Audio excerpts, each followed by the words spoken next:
In this specific video, we're going to be talking about different user role permissions. So let's say, for example, you want to take your WordPress site to the next level. You want to get authors, editors, contributors to submit content, but you want to give them a limited amount of permissions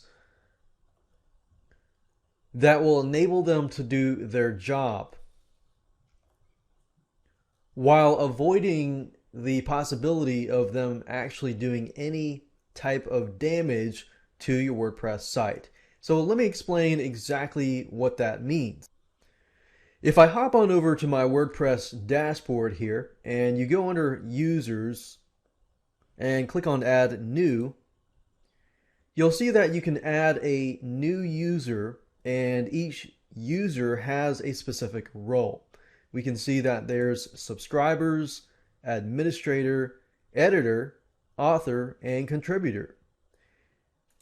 So let me explain to you exactly what these user roles are so you have an idea of how you can effectively get people to submit content, but without allowing them to do too much to your site by simply giving them a limited amount of permissions.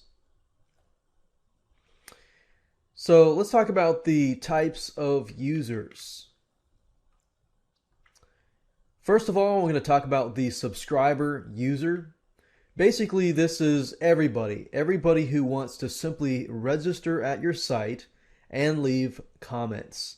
And normally this happens if you have it set in your comment settings where people have to register first before they actually make a comment. So this would be a subscriber. They have a limited amount of rights. They only are able to log in and simply interact with your site by leaving comments. Then we have the contributor user. This type of person is great for article writers, content writers, or people that you hire that can log into your WordPress site and simply submit content to your WordPress site. However, they do not have the ability or rights to publish the content to the site. So basically, if you want somebody to be able to create a lot of good content and simply submit it, but that cannot be published to the actual site, it actually has to go through you or has to go through another person with different user role rights that has the ability to publish the content. So in other words, their content goes into the drafts or pending review. Now we have the author. The author basically can do everything that the contributor can do. So they can submit content, but they can take it to the next level. They can actually publish any content that passes through without your consent.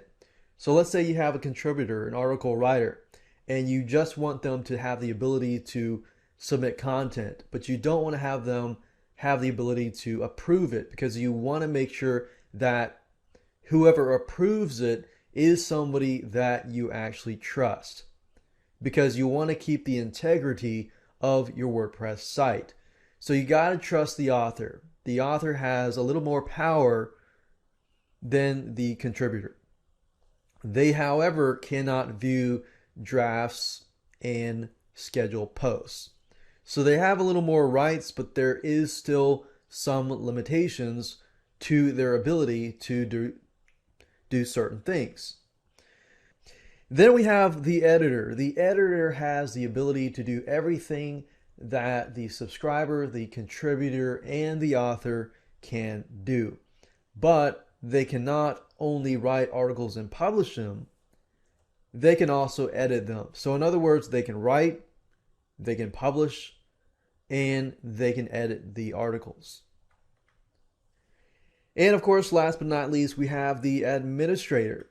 This should be you and only you. And I've got to emphasize this. Do not make anybody else an administrator, as they can do a lot of damage. So as an administrator, remember, you can update, you can delete, you can do a lot of different things. So this user has the ability to do anything to the WordPress site. They can do a ton of damage and they can ultimately delete the blog.